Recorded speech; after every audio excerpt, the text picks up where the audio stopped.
और यहाँ पर पुरुषार्थ सिद्धि उपाय ग्रंथ के माध्यम से ये आचार्य महाराज पापों के संदर्भ में बता रहे हैं। ये पाप जो हिंसा आदि के रूप में है, ये इस लोक में भी और परलोक में भी दुखदायी होते हैं। इसलिए हम लोगों ने यहाँ पर हिंसा, झूठ और चोरी संबंधी जानकारी प्राप्त करके अहिंसा को, सत्य को, अचौरियों को समझने का प्रयास किया है। अब यहाँ पर जो कहा जा रहा है कि चौथा कुशील पाप होता है, वो कुशील पाप क्या है, किस प्रकार का है, अपने को उपयोग लगा कर सुनने की आवश्यकता है। 42 नंबर के पृष्ठ को खोलो और समझते हैं। यद वेद राग योगान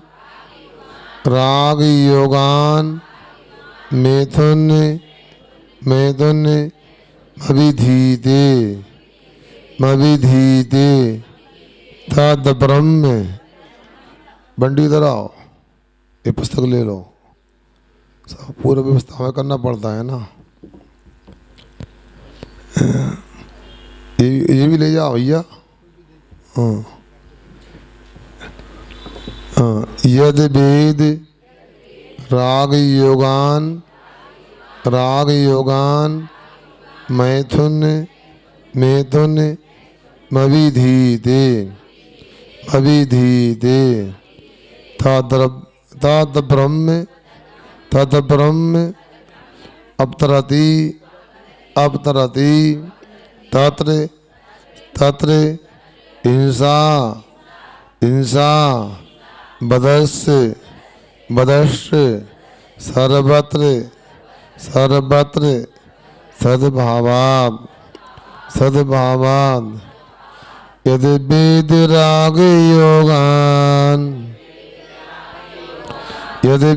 राग योगान मैथुनमविधीते तद ब्रह्मे मैथुनमविधीते तद ब्रह्मे अवतरति तत्र हिंसा बदसर्वत सद्भावात्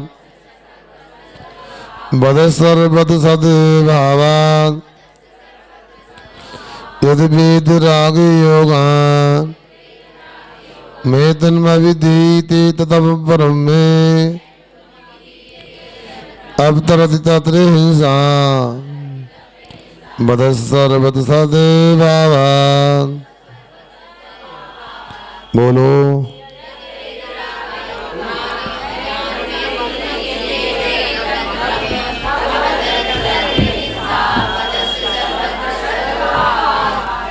अब देखो, यत जो वेद राग योगात, वेद नौकसाय संबंधी राग परिणति के योग से, मैथुन कुशील अविधीते वह कहा गया है, कहा जाता है। तद वह जो कुशील वह अब्रह्म रूप होता है।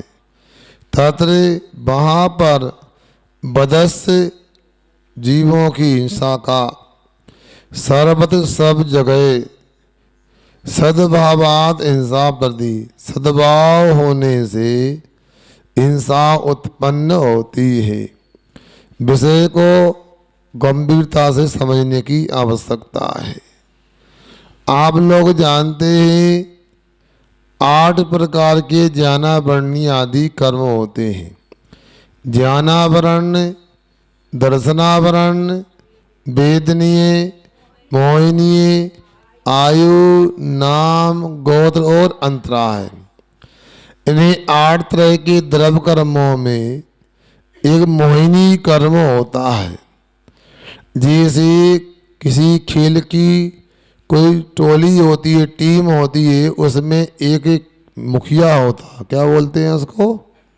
हाँ, कप्तान, कैप्टन बोलते हैं। उसी प्रकार ये 8 कर्मों में मोहिनी कर्म कप्तान कैप्टन का काम करता है और इसके माध्यम से ही 8 कर्मों का जमघट लगता है। यदि मोहिनी कर्म का वध कर दिया जाए, मोहिनी कर्म का नाश कर दिया जाए, तो आत्मा में कोई कर्म आएंगे नहीं और जो कर्म है वो टिकेंगे नहीं, जल्दी नष्ट हो जाएंगे। अब मोहिनी कर्म में भी 2 प्रकार का मोहिनी कर्म होता है, एक दर्शन मोहिनी और दूसरा चारित्र मोहिनी होता है। दर्शन मोहिनी जो होता है वह अपने आत्मा के श्रद्धा गुण को, सम्यक दर्शन गुण को नष्ट करता है, आवृत करता है। अब चूंकि उसकी चर्चा हमने पहले कर ली है कि मिथ्यात्व का त्याग करने से सम्यक्त की प्राप्ति होती है। मिथ्यात्व का त्याग होने पर, मिथ्यात्व का उपशम आदि होने पर सम्यक दर्शन की प्राप्ति तो हो गई। हमारी श्रद्धा, हमारा विश्वास तो ठीक हो गया, मगर अभी आचरण ठीक होना बाकी है। अब आचरण कब ठीक होगा? जब चारित्र मोहिनी कर्म का क्षय उपशम होगा। जब तक चारित्र मोहिनी कर्म का उदय होगा तो आप जानते वह भी 2 प्रकार का है, एक कसाय वेदनी और एक अकसाय वेदनी। अकसाय वेदनी 16 तरह का, अनंतानुबंधी क्रोध मान माया लोभ, अप्रत्याख्यान क्रोध मान माया लोभ, प्रत्याख्यान क्रोध मान माया लोभ और संजरण क्रोध मान माया लोभ। अनंतानुबंधी क्रोध मान माया लोभ क्या? जो अनंत को अनुबंध करने वाला है, मतलब संसार में जीव को वह अनंत रूप में बनाए रखता है। और अप्रत्याख्यान क्रोध मान माया लोभ क्या है? जो थोड़ा भी आत्मा में त्याग नहीं होने देता है, आंशिक रूप से भी या देश संयम रूप से भी वह त्याग नहीं होने देता है। अनंतानुबंधी तो अपने सम्यक दर्शन को भी घात करता है और सम्यक चारित्र को भी घातता है। अनंतानुबंधी क्रोध मान माया लोभ का अभाव होने पर सम्यक दर्शन की प्राप्ति भी होगी, साथ में मिथ्यात्व का अभाव भी होना चाहिए। तो अनंतानुबंधी का अभाव होने पर सम्यक की प्राप्ति और उसके अनुसार यथायोग अन्याय अनीति अभक्ष रूप वह पापों का त्याग होकर के सम्यक्ताचरण चारित्र उत्पन्न होता है। इसके बाद में अप्रत्याकरण का अभाव होने पर देश चारित्र उत्पन्न होता है, जिसको देश संयम कहते हैं। बाहर में प्रतिमा आदि रूप व्रत लेते हैं, अंदर में कसाय का अभाव होने पर वह देश चारित्र या अणु रूप चारित्र उत्पन्न होता, आंशिक चारित्र को बोलते हैं। एक देश संयम या देश संयम जिसको बोलते हैं। प्रत्याख्यान क्रोध मान माया लोभ ये पूरे चारित्र को नहीं होने देता, मतलब सकल संयम को, सकल देश संयम को उत्पन्न होने में बाधक होता है। संजलन क्रोध मान माया लोभ ये आत्मा के असली स्वरूप को, जो यथाख्यात चारित्र रूप होता है, उसको उत्पन्न नहीं होने देता है। अब ये तो मूल में कसाय वेदनी 16 कसाय हो गई।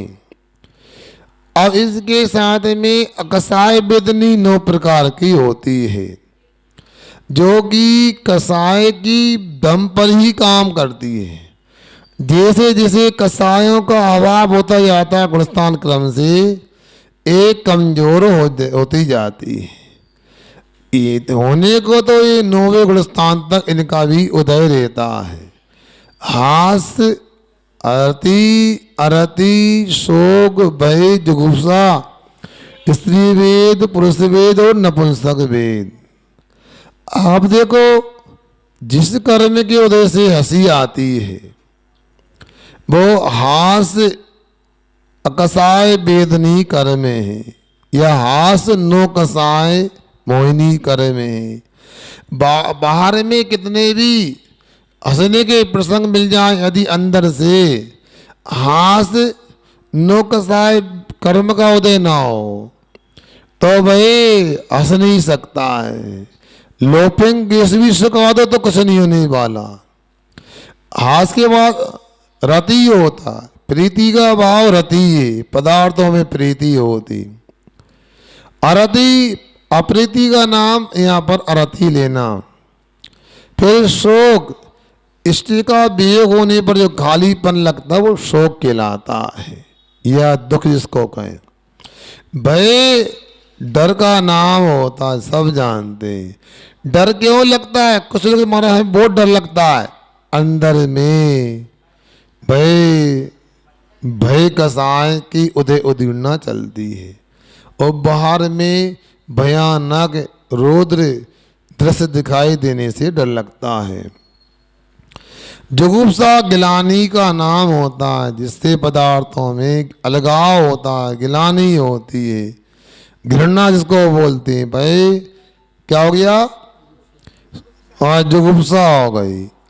इसके बाद में स्त्री वेद, पुरुष नपुंसक वेद, इसके माध्यम से भय विपरीत वेद वालों के प्रति आकर्षित होता है, और नपुंसक में दोनों के प्रति आकर्षण रहता है। यहाँ पर अब्रह्म की चर्चा हो रही है, तो यहाँ अमृतचंद्र आचार्य महाराज कह रहे हैं वेद राग के रूप के योग से, मतलब वेद नो कसाय मोहिनी कर्म के उदय से जो अब्रह्म का भाव होता, कुशील का भाव होता है, भाई यहाँ कहा जाता है, यहाँ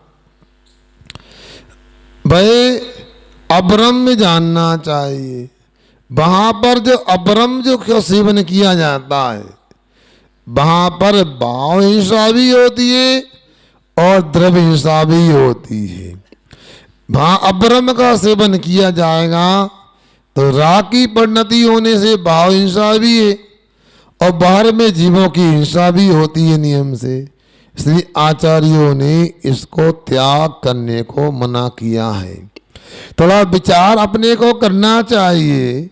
हम लोगों ने पुण्य के उदय से नहीं, साथी से पुण्य के उदय से वीतराग जैन कुल में जन्म लिया है। वीतराग जैन कुल में जन्म लिया है। हम पानी भी बिना छना नहीं पीते हैं।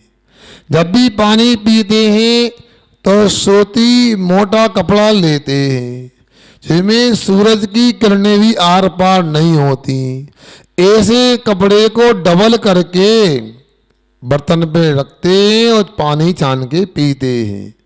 48 मिनट निकल गए तो पानी को पुनः छानने की बात होती है, क्योंकि उसमें पुनः त्रिजीवों की उत्पत्ति होने लगती है। अब सोचो, विचार करो, हम पानी छान करके पीते हैं, मगर कुशील का यदि सेवन करते हैं तो उससे भी बड़ी हिंसा के पात्र बनते हैं। अपना कर्तव्य बनता है जितना बन सके अपने को, जैसे पानी छानकर पीने की बात आती है। रात में भोजन नहीं करते, अनेक प्रकार के अच्छे काम करते हैं, अभक्ष का सेवन नहीं करते, कंदमूल आदि से, आलू प्याज आदि से दूर रहते हैं। तो यहाँ पर भी विचार करना, जैसे वहाँ हम हिंसा से बचने के लिए पानी छानते, रात में भोजन नहीं करते, कंदमूल आदि का सेवन नहीं करते, बेसाई अब्रह्म का सेवन करने से भी बचना चाहिए। विषय को थोड़ा और आगे बढ़ाते हैं। अगला श्लोक पढ़ो।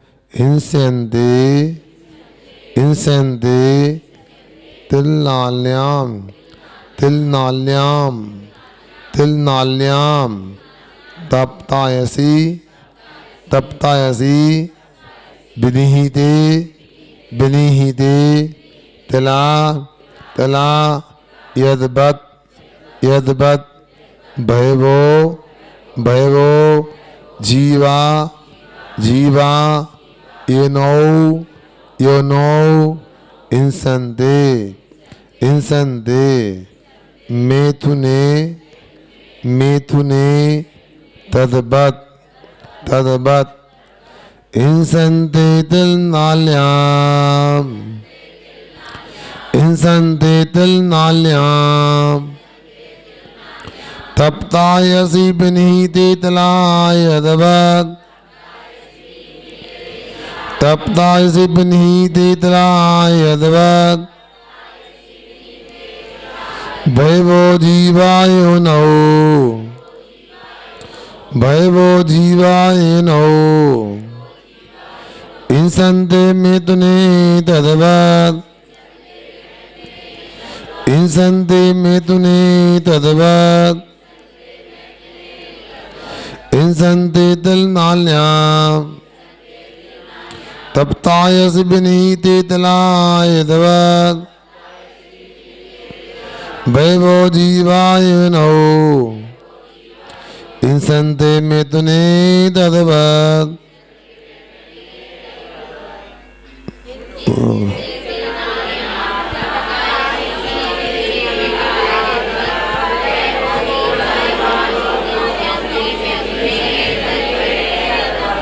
यद्वत् यानी जिस प्रकार से तिलनाल्याम तपसायति विनीते कोई तिल की नाली है उसमें गरम जो है और गरम तप्तायमान लाल सुर्ख उसमें यदि मान लो तिला विनीते तप्तायसी विनीते तिलनाल्याम तिला उसमें तिल के डालने पर हिंसनते वो नष्ट हो जाते हैं।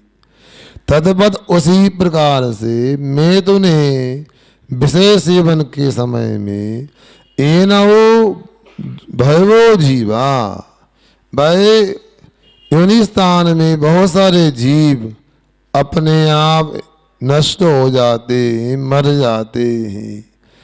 एक बार विषय सेवन करने में आचार्य कहते हैं 9 लक्ष कोटि समूर्छन पंचेंद्री जीवों का घात होता है।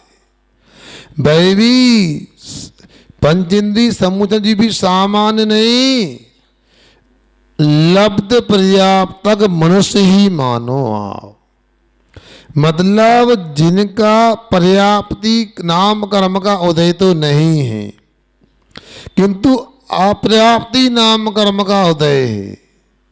उनका अंतर्मूर्त में मरना निश्चित है और शरीर में जहाँ पर पसीना आता है जहाँ सूरज की किरणें आदि नहीं लगती हैं जहाँ हवा आदि का प्रवेश संभव नहीं है वहाँ पर ऐसे जीव उत्पन्न होते रहते हैं और वे विषय सेवन आदि के कारण से नष्ट होते हैं। 9 लाख का करोड़ से गुणा करो इतने जीवों की अर्थात द्रव्य हिंसा होती है जीवों की हिंसा होती है। अब समझदार लोगों को सोचना चाहिए इतना ही नहीं 9 लाख करोड़ जीवों की तो हिंसा होती है और व्यक्ति का जल्दी वृद्धापन भी आ जाता है। अनेक प्रकार की बीमारियां सामने उपस्थित रहती हैं। अब लोगों को सोचना चाहिए इसके विपरीत ब्रह्मचर्य की कितनी बड़ी महिमा होती है। निश्चय से ब्रह्मचर्य को देके ब्रह्मणि चरितेति ब्रह्मचर्यम अपने एकत्व विभक्त आत्मा में आचरण करना आत्मा में लीन होना ये ब्रह्मचर्य होता है। वह आत्मा में लीन होने पर आत्मा में रमण करने पर आत्मा में चर्या करने पर आचार्य कहते और आचार्यों का ही विषय छिड़लाकार ने रखा और छिड़लाकार पंडित दौलत राम जी ने लिखा छठी ढाल में, यो चिंतन जिमे थिर भयो सो अकत आनंद लो, सो इंद्र नाग नरेंद्र वा अमेंद्र के नाई कहो। क्या कह दिया? कहती आत्मा को जो प्राप्त कर लेता है और उस आत्मा में चिंतन करके लीन हो जाता है, तो उस आत्मा में लीन होने से, आत्मा में रमण करने से जो आनंद की उत्पत्ति होती है वो अखत होती है। अखत का मतलब उसका कथन करना संभव नहीं है, उसको वचनों से व्यक्त करना संभव नहीं है। बृहस्पति भी आ जाए वचनों से व्यक्त नहीं कर सकता है।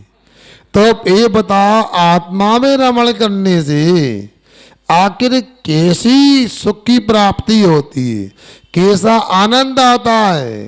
तो आचार्य कहते इतना कह सकते, कैसा आता है ऐसा तो नहीं कह सकते, मगर इतना याद रखो, देवों में जो ऐमिंद्र होते हैं, इन ऐमिंद्र जो होते हैं उनको जो आनंद आता है, उसको आनंद आने पर भी आत्मा के डूबने रूप आनंद संभव नहीं होता है। इंद्र को भी वह आनंद नहीं आता जो आत्मा में लीन होने पर, आत्मा में रमण करने पर प्राप्त होता है। नीचे भवनवासियों में नागेंद्र को भी वह प्राप्त नहीं होता है, वह चक्रवर्ती नरेंद्र को भी संभव नहीं है, क्योंकि संसार में देव गति में, मनुष्य गति में ही जो सुख दिखता है वह सुख इंद्रों को, ऐमेंद्रों को, चक्रवर्ती को हो सकता है।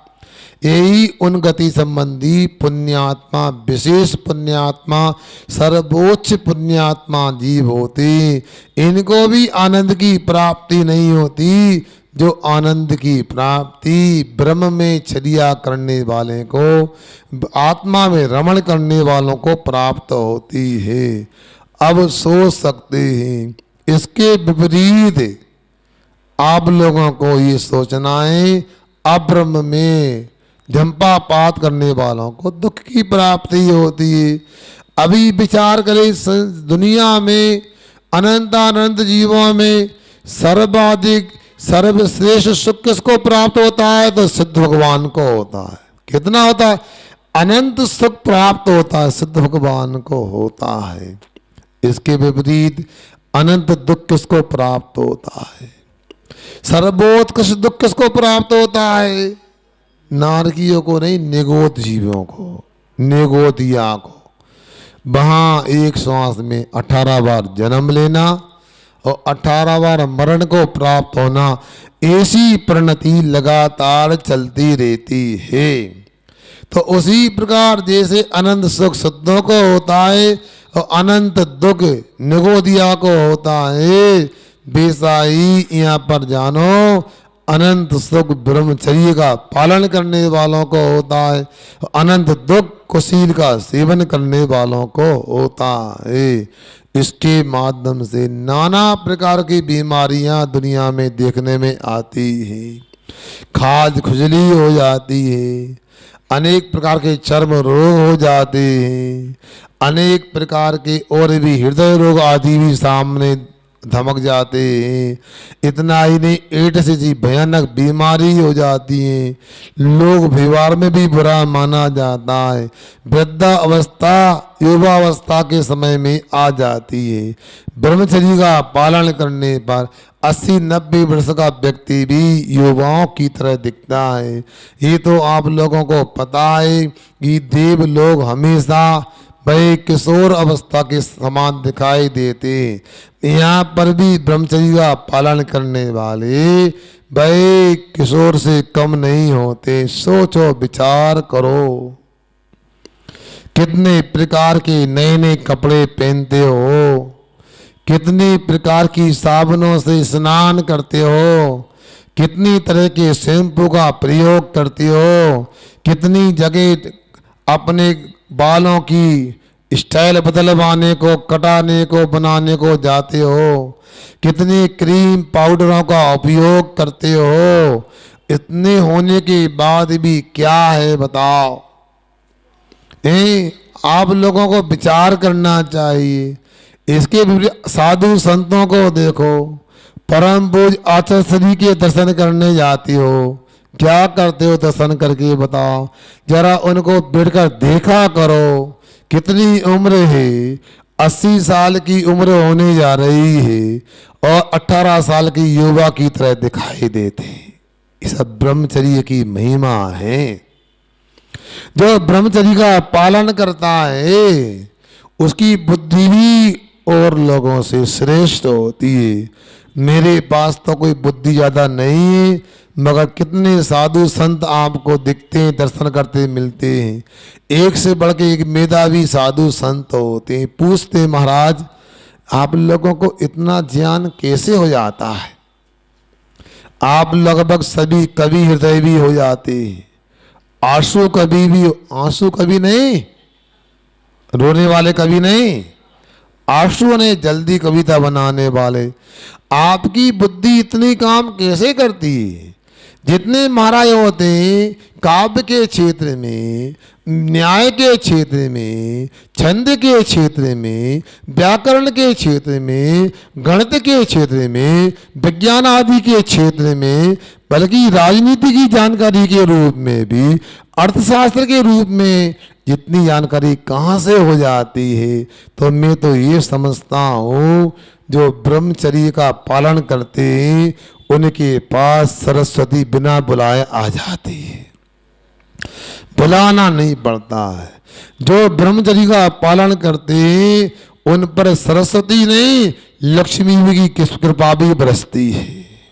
सुन रहे क्या? नहीं सुन रहे तुम लोग? एक बात सुनाऊं मैं, सुन रहे? दीपक भाई क्या हुआ 2009 में या नहीं 10 में, 2010 में मेरा चातुर्मास सरोज में हुआ। कहाँ हुआ?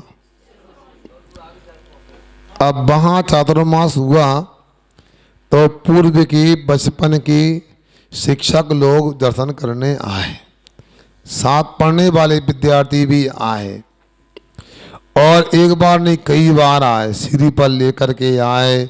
उन्होंने हमारे लिए कहा कि हम फोटो निकलवाना चाहते हैं, ग्रुप फोटो।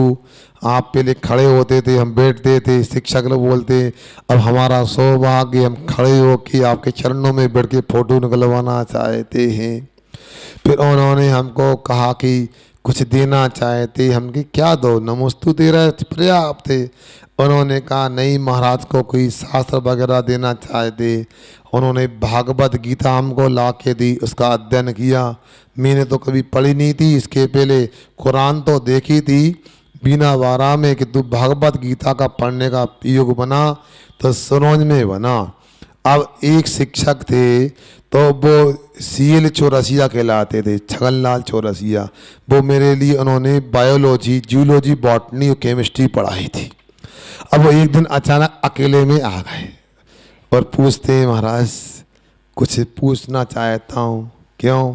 मैं भी श्री कृष्ण मंदिर का अध्यक्ष हूँ, कमेटी का पदाधिकारी हूँ, मगर आपकी सभा में एक दो बार आना हुआ, ये क्या है? मैंने क्यों क्या है? आप जब चाहो जितने चाहो लोगों को इकट्ठा कर लेते हो, जब चाहो जितना चाहो पैसा इकट्ठा हो जाता है। हमारे यहाँ तो ऐसा होता नहीं। आखिर एक क्या होता जैन साधु में कि पब्लिक भी खूब इकट्ठी हो जाती है और पैसा भी इकट्ठा हो जाता है। और ये बात उन्होंने नहीं कही पहली बार, इसके पहले ये के सज्जन थे, पहले कभी मध्य प्रदेश सरकार में वो उद्योग मंत्री रहे विठल भाई पटेल सागर लोक विधानसभा से। वो भी हमको एक बार बोले महाराज जी, जो कि वो पंजाब वाली पार्टी से थे, कि महाराज जितनी सभा थे तो हमने उनको ये बताया, देखो चौरसिया जी को कहा कि ये बताओ आपके नगर में आए क्या लेके आए? पिछी कमंडल शास्त्र लेकर के आए, पिछी कमंडल लेकर आए। क्या जाएंगे? पिछी कमंडल लेके आते हैं। ये समाज की व्यवस्थाएं यही संग्रह कर लेते, यही व्यवस्था बनाते, परोपकार में लगाते रहते हैं। तो उनको हमने बताया कि, तो उन्होंने कहा अब बात समझ में आ गई। हमारे यहाँ के जो साधु होते हैं वो तो महाराज सोने की चेन लेते हैं, 4-6 कुंटल गेहूँ ले जाते हैं, 10-20 हज़ार की विदाई होती है, इसलिए प्रभाव नहीं पड़ता है। कहने का मतलब यह है कि जहाँ निष्प्रयता होती है, जहाँ आत्मा का लक्ष्य होता है, वहाँ पर बाह्य उपलब्धि भी होती है और अंतरंग उपलब्धि भी होती है। अब देखो ये ब्रह्मचर्य ही तो अपने आप में बहुत बड़ी साधना है। जो ब्रह्मचर्य की आराधना करता है वो भगवान तो बाद में बनता है, समो शरण विभूति मिलती है। कुबेर देखो वह समो शरण की रचना करता है, इसके बाद में अंदर में अनंत दर्शन, अनंत ज्ञान, अनंत विधि, अनंत सुख की उपलब्धि हो जाती है। ऐसे साधना करने वाले मुनि महाराज होते हैं, उनके पास भी अनेक प्रकार की रिद्धियां उत्पन्न हो जाती हैं। ये सब कमाल यदि देखो ये चारित्र का ही प्रभाव है और चारित्र में भी ब्रह्मचर्य का ही मुख्य स्थान है। ऐसे ब्रह्मचर्य को पालने का हर व्यक्ति को प्रयास करना चाहिए, अन्यथा शरीर की तरफ से भी आपको हानि है, आत्मा की तरफ से भी हानि है।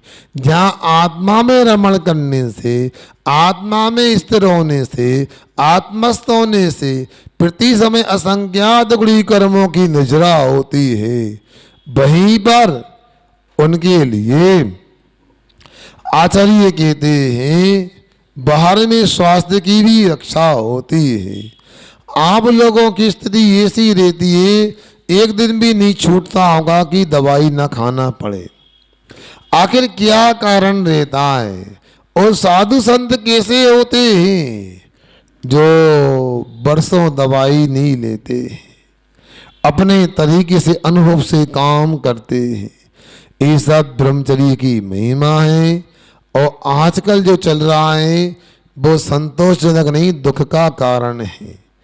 आपके बच्चे जो हैं कैसे संस्कारों में पल रहे हैं, कैसा खान पान हो गया, कैसा पहनाव हो गया, हो आप लोगों को भी ऐसा लगता सामान्य बात है।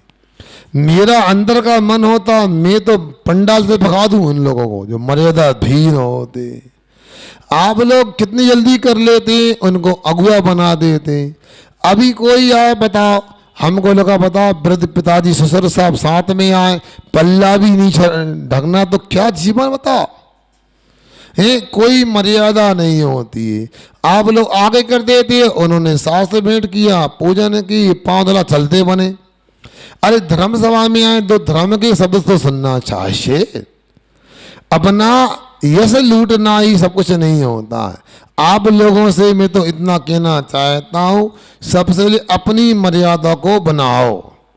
जो ये कहते हैं कि बच्चे मर्यादा में नहीं है, बच्चे गुस्सा करते हैं, बच्चे गलत करते हैं, माता पिता को अंतर में स्वयं को निहारना चाहिए। जो अपने बच्चों को मर्यादित बनाना चाहते हैं, अपनी कुल परंपरा को रोशन करने की भावना रखते हैं, उनको हमेशा मर्यादा में रहना चाहिए। पुरुष हो चाहे महिलाएं हो, दोनों पक्षों को ध्यान रखना चाहिए।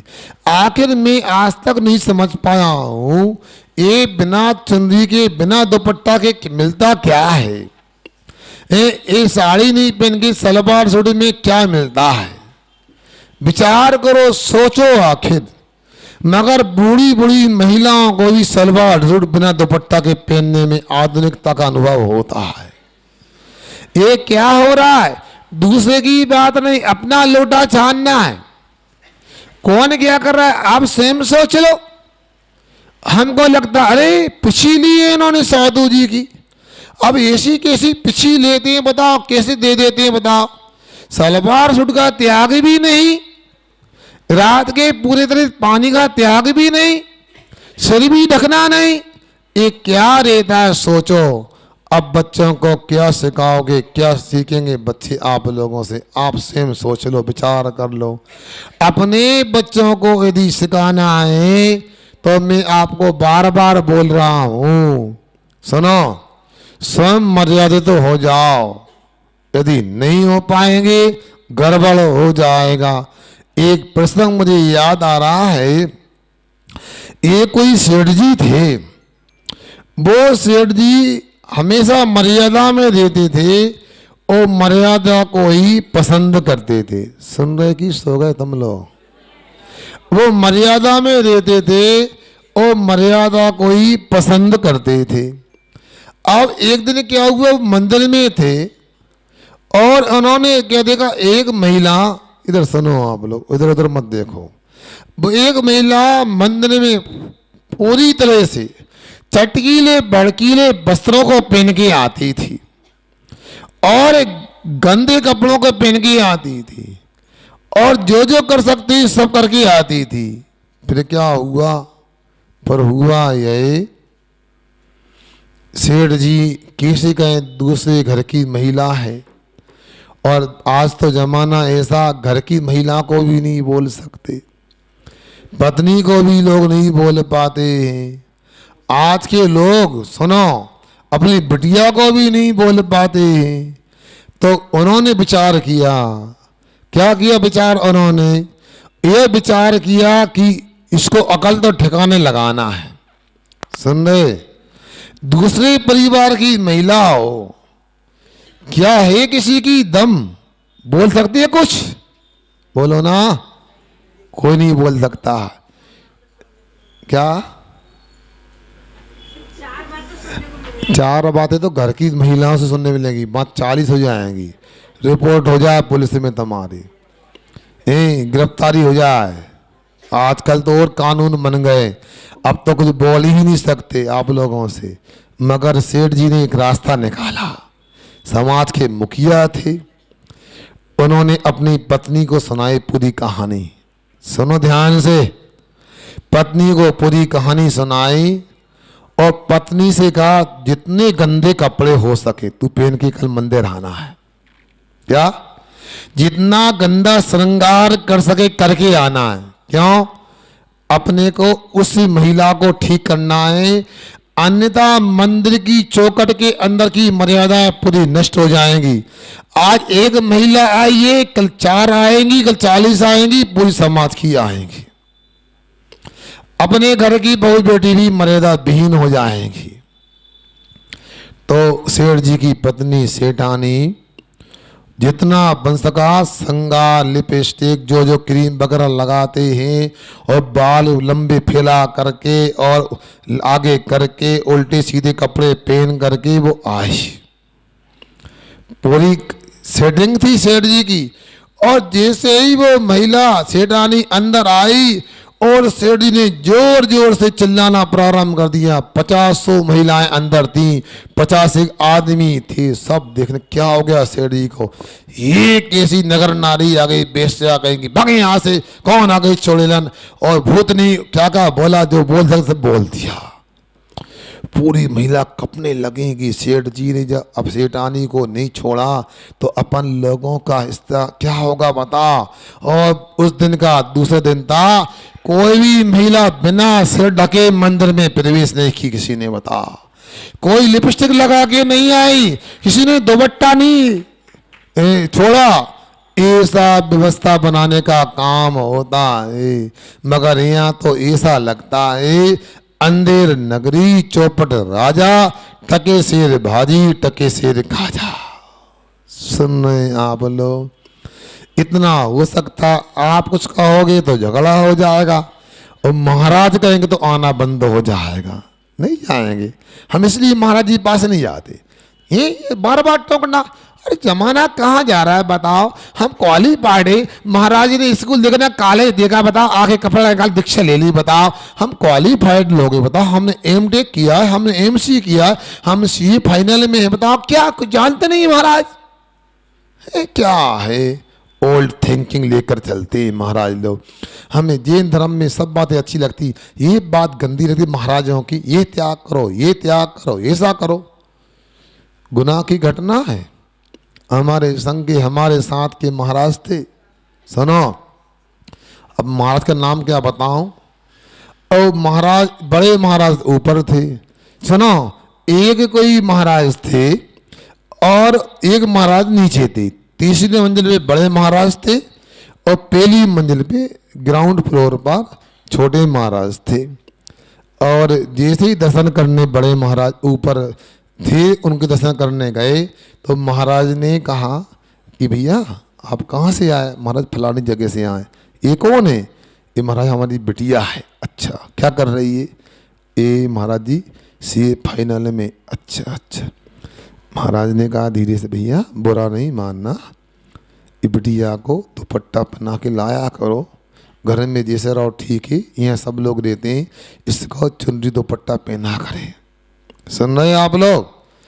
वो तबाक से जल्दी से वो उल्टे पैर मुड़े और नीचे चले गए। और नीचे जो महाराज थे उनसे कहते हैं ऊपर कौन से महाराज हैं। उन्होंने कहा हमारे बड़े महाराज हैं। महाराज जी आपसे मैं कह रहा हूँ, मैं तो जा रहा हूँ, अब नहीं आऊँगा। अपने बड़े महाराज से कहो अपनी दृष्टि ठीक रखें। सुन लिया ना, अपनी दृष्टि ठीक रखें। मतलब आप इतना ही कर सकते और कुछ नहीं कर सकते। अपनी बिटिया को अपनी बहन को मर्यादा में नहीं रख सकते, महाराज को आप कटघरे में खड़ा कर सकते।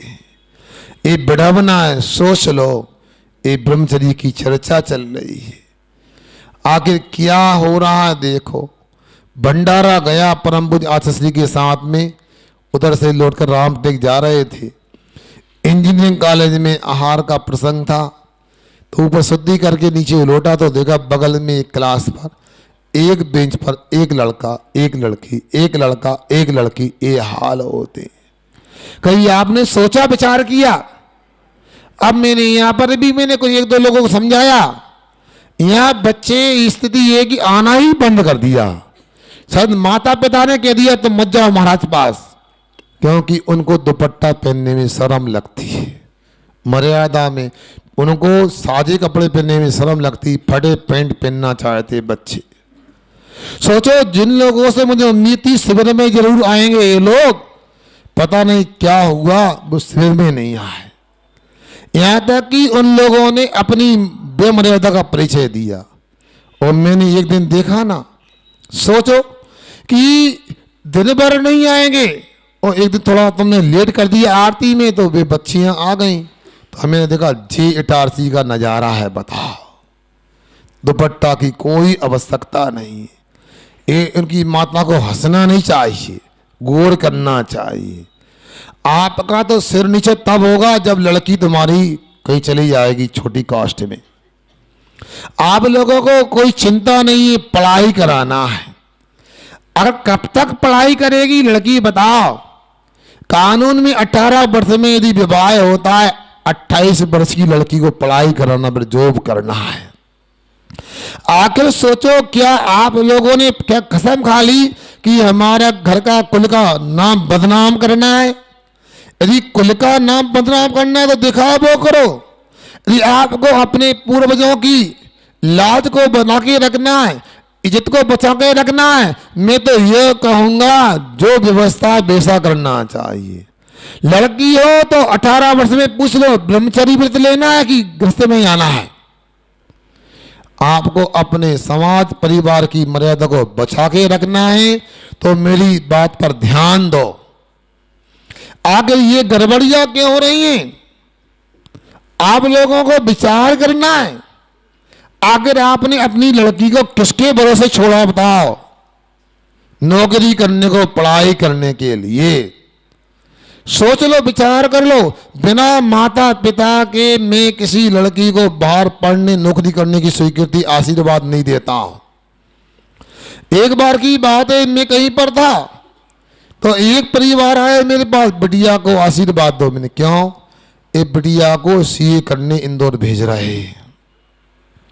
हमने कहा देखो, पढ़ाई के लिए मना नहीं है, सबका पढ़ने पर अधिकार है, पढ़ाई पर बिल्कुल भेजो, मगर मैं पूछता हूं आप इसके पिताजी हो, ये इनकी माँ है, दोनों में से बिटिया के साथ कौन रहेगा? महाराज जी ये क्या पूछ रहे? हमको दोनों टीचर हैं, जॉब करते, हम दोनों नहीं कर सकते महाराज।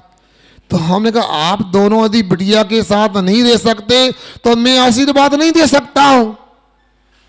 उन्हें बहुत बुरा लगा, इतना बुरा लगा उन्होंने आना बंद कर दिया और दूसरे महाराज के संपर्क में आ गए। कोई बात नहीं, हम तो कहते हैं भैया सुनो, मोर रिलेशन मोर प्रॉब्लम। सुन रहे ना? More relation more problem, no relation no problem. बताओ हमारे पास कि आपके कारण ना दीक्षा ली गया हमने, आप आओगे चार बातें करोगे तब दिन कटेगा। इतना तो गुरु से सीखा है। ब्रह्मोकार मंत्र की जाप कैसे की जाती है, जनमाणी का स्वाध्याय कैसे किया जाता है, आत्मा का ध्यान कैसे किया जाता है, ये हम जानते हैं। सुनो, 5 साल के बाद बीना मेरे पास आए, वो पिताजी बच्ची के, रोने लगे। मैंने क्या हो गया भाई, क्यों रो रहा है भाई? उन्होंने रोते रोते बोल दिया कि हमने आपकी बात पर ध्यान नहीं दिया, हमने आपकी बात नहीं मानी, आपकी आज्ञा नहीं मानी, इसलिए रो रहे हैं। काश आपकी बात मानी होती और अपने कस्बे में अपने नगर में बिटिया को पढ़ाया होता तो आज हमारी बिटिया अजैन नहीं होती, बीतराग जैन कुल की शोभा होती। क्यों भाई? हमने धीरे से समझाया, घबराओ नहीं, क्या बात हो गई, कैसे हो गया? महाराज जी आपने मना किया था, हमने बात नहीं मानी, लगा महाराज तो गांव देहात से आए, ओल्ड थिंकिंग वाले हैं, और हमें लड़की को भेज दिया और लड़की ने फेसबुक में ही सर्च कर लिया और लड़की सरागियों में और भाई बॉम्बे में सेम ने शादी करके चली गई। एक ही लड़की थी। महाराज बहुत दुखी, हमने आपकी बात नहीं मानी, अब मैं क्या कहूँ? अब आपको सोचना विचार करना है, क्योंकि ज़्यादा विश्वास मत करो। हमने क्या क्या देखा है। आप लोग कहते हो रे हमारी लड़की तो कुछ हो नहीं सकती। एक बिलासपुर की घटना है, वहाँ एक बिटिया रोज साधुओं के पास आती थी, आहार भी देती थी। आहार देना बुरा नहीं, साधु के पास भी आना बुरा नहीं। वो बिटिया 1-2 महीने तक साधु को आहार देती रही, क्योंकि एकांत से नहीं, बाहर की कुसंगति एक वेद कर्म की उद्दीपना को नो कर्म हो जाती है। अंदर से कर्म का उदय है। जितने लोग बैठे ना उसमें मैं भी हूं, सब लोग हम कसाय रूपी बारूद के ढेर पर बैठे हैं। एक चिनगारी लगने की देर है, भभक जाएगी अग्नि, ब्लास्टिंग हो जाएगी। उसी प्रकार बाहर की कुसंगति से बचोगे तो आप कभी बर्बाद नहीं होगे, बारूद में आग नहीं लगेगी। उस बिटिया ने महाराजों के जाने के बाद, ये कोई छोटी कास्ट का विकलांग, उसके हाथ पैर भी नहीं, क्योंकि वेद कर्म की विडंबना ही ऐसी है। उसे विवाह कर लिया। किसी ने पूछा तुमने ऐसा क्यों किया? तुम तो महाराज की भक्त थे, आप तो डेली हार देते थे। अरे मैं इसलिए तो हार भी नहीं आती थी, मैंने पुण्य बढ़ जाए, इससे शादी कर लूं मैं।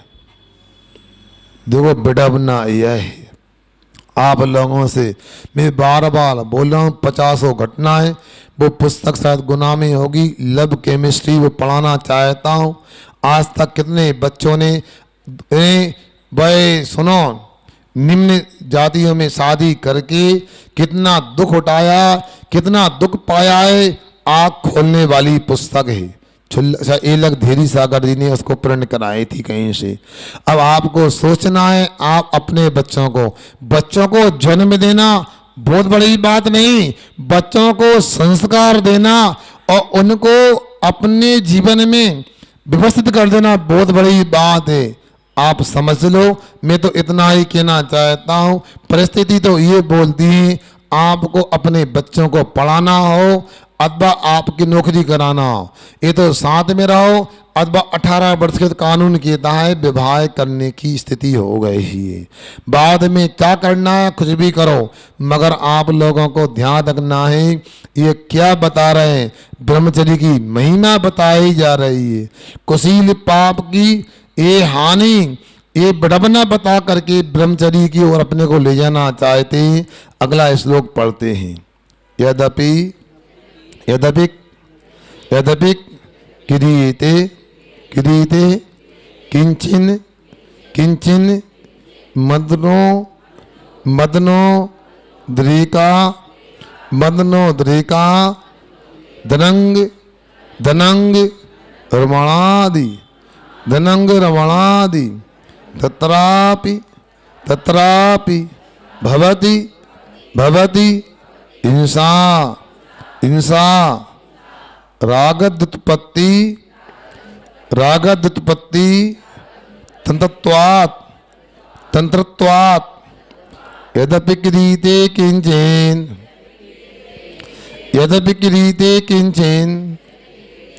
मदनोदरेकादनंग्रावणादि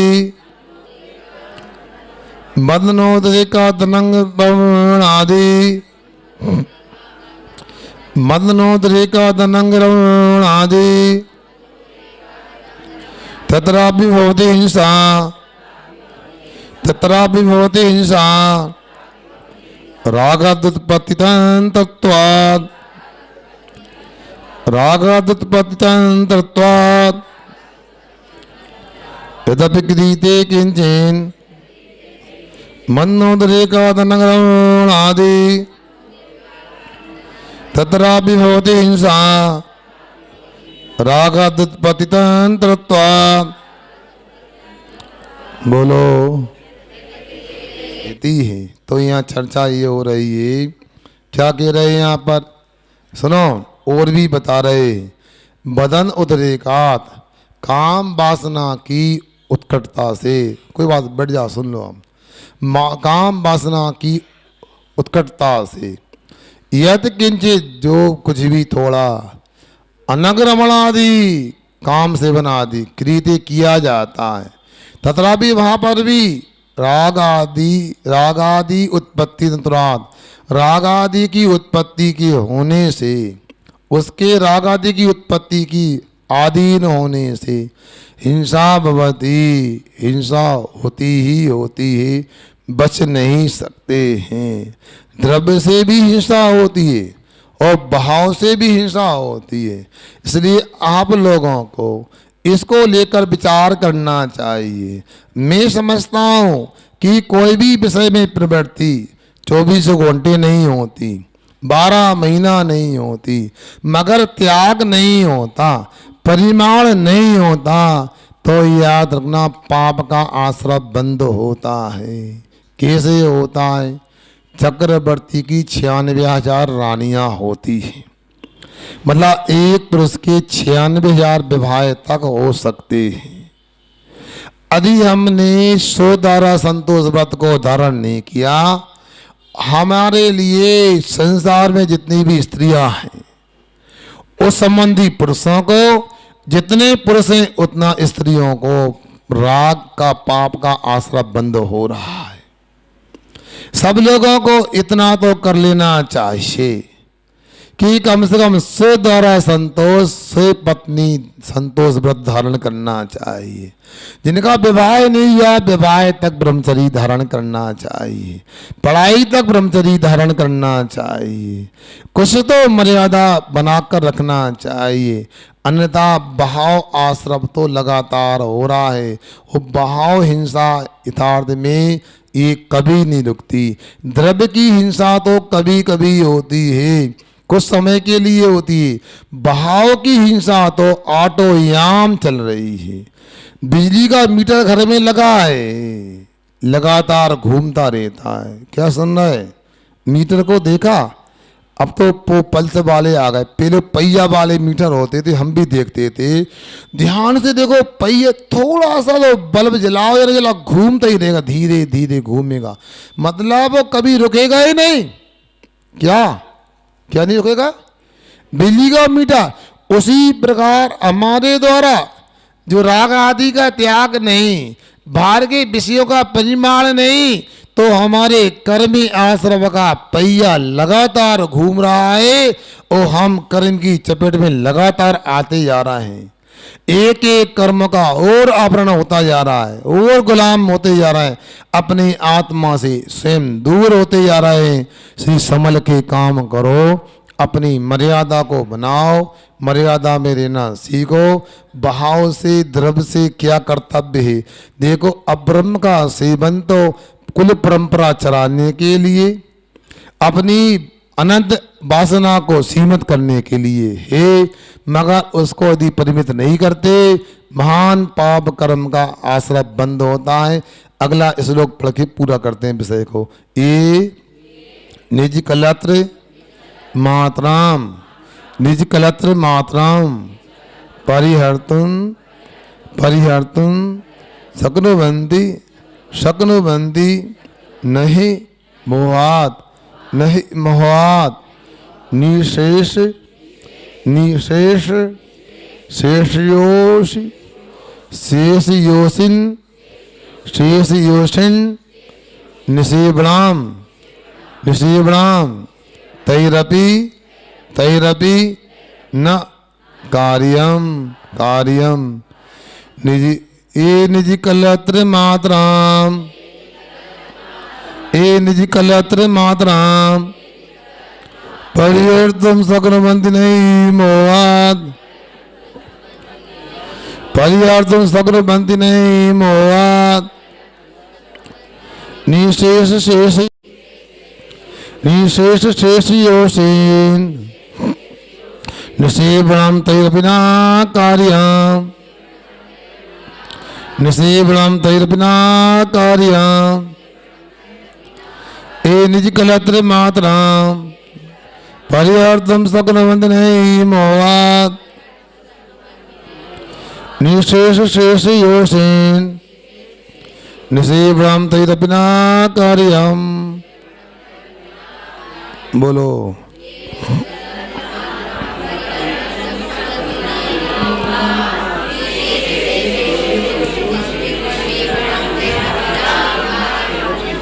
अब वही बात आई ना, मुनि महाराज जो होते हैं उनका तो मन से, वचन से, काय से, कृतकारत अनुमोदना से पूर्ण ब्रह्मचर्य होता है, मगर लोग ऐसा नहीं कर सकते। क्या कह रहे? ये जो लोग मोहात मोहे कर्म के उदय से निजी कलत मात्रा परिवर्तन न शक्नुवन्ति, अपनी स्त्री का भी त्याग करने में समर्थ नहीं है, भाई उन्हें क्या करना चाहिए? उनके द्वारा निशेष शेष योषिन निवेशनम आपी, अपनी स्त्री को छोड़कर, अपने पति को छोड़कर शेष स्त्रियों का नाही कार्यम, भाई उनका त्याग कर देना चाहिए। ऐसा यहाँ पर उपदेश दिया जा रहा है, चूंकि श्राप का आचार है, श्रापकों की भूमिका के अनुसार यहाँ कथन हो रहा है।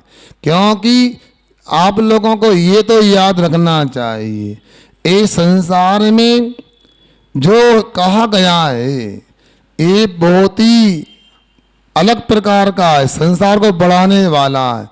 कल शाम को जिज्ञासा समाधान में एक प्रश्न आया था, महाराज जी ये पंडित जी ने, धानत राय जी ने, किसने लिखी पूजन? धानत राय जी ना, ये कैसे लिख दिया? संसार में विश्वेल नारी तज गए योगीश्वरा। ये तो गलत लिखा है, महिला को विश्वेल कह दिया, ये तो घोर अपमान है। देखो बात को पकड़ा नहीं जाता है, यहाँ पर विश्वेल नारी कहा गया है, इसलिए कहा है जो जब तक इस नारी के अधीन होगा वो कभी आत्म कल्याण नहीं कर सकता है। यहाँ पर जो सिद्धांत भगवान ने देखा है ज्ञान में, उसी को बता रहे, अपने मन से कुछ नहीं कहा जा रहा, केवल ज्ञानी ने जो कहा है। स्त्री मात्र का त्याग करते हैं तब कहीं जाकर के ब्रह्मचर्य व्रत होता है। मुनि महाराज जो होते हैं 9 कोटि से ब्रह्मचर्य का पालन करते हैं, तो उनके लिए ब्रह्मचर्य यानी आत्मस्थ होने का सौभाग्य प्राप्त होता है। ग्रस्त हैं, पूरा नहीं कर सकते तो शेष का कर सकते हैं। तो यह पुरुषों की मुख्यता मोक्ष मार्ग में होने से ऐसा कह दिया। यदि विषबेल नारी कहा गया है तो पुरुष महिलाओं को पुरुष भी विषबेल ही है, विषवृक्ष की तरह है। यदि पुरुषों को नारी विषबेल है तो महिलाओं को पुरुष विषवृक्ष की तरह है। दोनों को ही अपनी मर्यादा को प्राप्त करने का पुरुषार्थ करना चाहिए। आप लोगों को व्यवहार में जितना कर सकें उसको अंगीकार करना चाहिए। मानता हूँ मजबूरी होती है, ये भी मानता हूँ अपने बच्चे आजकल की स्थिति अलग हो गई है, सुनते नहीं, कई घटनाएं ऐसी हो जाती हैं। मगर आपको अपने स्वाभिमान को कभी बच्चों के पास गिरवी नहीं रखना चाहिए। मर्यादा संस्कार को लेकर के हमेशा सजग रहना चाहिए और उनको सजग रखना चाहिए। इसी से समाज की घर की व्यवस्था बन सकती है। आप लोग ज़्यादा दुखी होने की बात भी नहीं है। मुझे एक नगर की बात घटना याद आ रही है। वो याद ये आ रही है, लड़की ज़्यादा पढ़ लिख गई थी, बाहर रहती थी। लड़की ने कहा पहले तो सुनो, बच्चे भी कभी शादी को लेकर के कुछ चर्चा ही नहीं करते थे। शादी किसके साथ करना है माता पिता को पता ही नहीं होता था।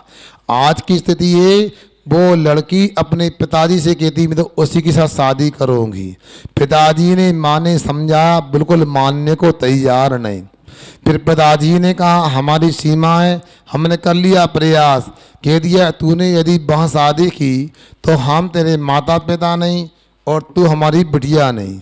तो बिटिया को लगा कि सबके माता पिता ऐसा बोलते हैं, बाद में तो स्वीकार कर लेते हैं, आना जाना चालू हो जाता है, अपना भी हो जाएगा। मगर माता पिता सही वीतराग धर्म को समझने जानने वाले थे। उन्हें पता था वीतराग धर्म के अलावा बिटिया कहीं गई तो मर गई, ऐसा हो गया। तो वो लड़की नहीं मानी, वो भाग गई, शादी कर ली। शादी कर ली तो पता लगा तो वो रोए गाए और उन्होंने 3 दिन के बाद वैसे ही रस्म अदायगी की जैसे घर में कोई मर जाता है तो आप लोग तीसरा करते हैं ना, उसी प्रकार कपड़े वगैरह धोए, घर वगैरह सफाई की, धोया, साफ किया और पूरी समाज को बुलाया और कहा कि हमारी बिटिया मर गई है, उसका अब तीसरा तो आज कर लिया है, उसका शांति विधान भी रखना है। और 13वें दिन शांति विधान भी किया गया, सभी रिश्तेदारों को बुलाया गया, रोए गाए और शांति विधान के अपने काम में लग गए। कोई टेंशन नहीं किया माता पिता ने। सुना कौन के माता पिता? बोलो, लड़की के माता पिता ने। अब इसके बाद में 8 दिन हुए और फोन आ गया, पिताजी क्षमा कर दो, बचा लो, मैं नरक में पहुंच गई हूँ।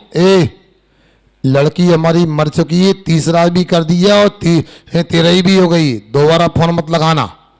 उन्होंने आज तक घर की लड़की को घर में प्रवेश नहीं दिया। यदि ये सा आप लोग कर लो, आपका परिवार क्या, आपके रिश्तेदारों के बच्चों को भी अकल आ जाएगी कि क्या होता है। आप लोगों ने इस राग को बढ़ावा दिया है। थोड़ा इतना आप राग मत करो कि बीतराग धर्म से खिलवाड़ हो जाए। मैं तो कहता हूँ ऐसे परिवार के लोग यदि हैं तो मैं तो सबसे पहले हार करने जाऊंगा और उनको आशीर्वाद दूंगा। अभी कुछ दिन पहले पर्व के पहले एक परिवार आया, लड़का नहीं मान रहा, शादी कर रहा है। उनने कह दिया कि हम शादी में शामिल नहीं होंगे, तुझे दिखाया तो कर ले। क्योंकि लड़का लड़की दोनों जॉब करने वाले, उन्हें ज़्यादा गरूर है, पैसा कमाते। रिश्तेदार भी कह रहे हैं मामा विकल्प ना करो, आप भी कह तुमको जिसको जाना जाओ। मैं तो गुरुओं का भक्त हूँ, बीतराग देव शास्त्रु के मानने वाले परिवार में ही मैं लड़की दूंगा और लड़की लूंगा। सोच लो, ऐसा सिद्धांत यहाँ पर आए। मैंने कहा हमारा पूरा आशीर्वाद है, घबराना नहीं, आप दृढ़ता से पालन करना उस बात का। आप लोग भी यदि ऐसा करते हो तो मैं कहता हूं लोग आपकी आरती करेंगे। और जिनके यहाँ ऐसा हो गया, कौन सा सम्मान है। मैं 3 महीने से टासी में देख रहा हूं क्या क्या लोग बोलते हैं उनके लिए। इसलिए आप लोग यदि अपने परिवार की, खानदान की मट्टी पलीत नहीं कराना चाहते, अपने सिद्धांत में पक्के रहो। हम कभी भी समर्थन नहीं करेंगे रागी देवी देवता को मानने वाले का। मेरी बात को अन्यथा नहीं समझना। आत्म कल्याण करने के लिए, धर्म प्रभाव न करने के लिए ये आवश्यक, इसलिए बोल दिया। आगे जो भी विषय होगा आगे बताने का प्रयास करेंगे। और 3:15 बजे स्वाध्याय हमारा यहीं पर होता है और 6:15 भक्ति होती है।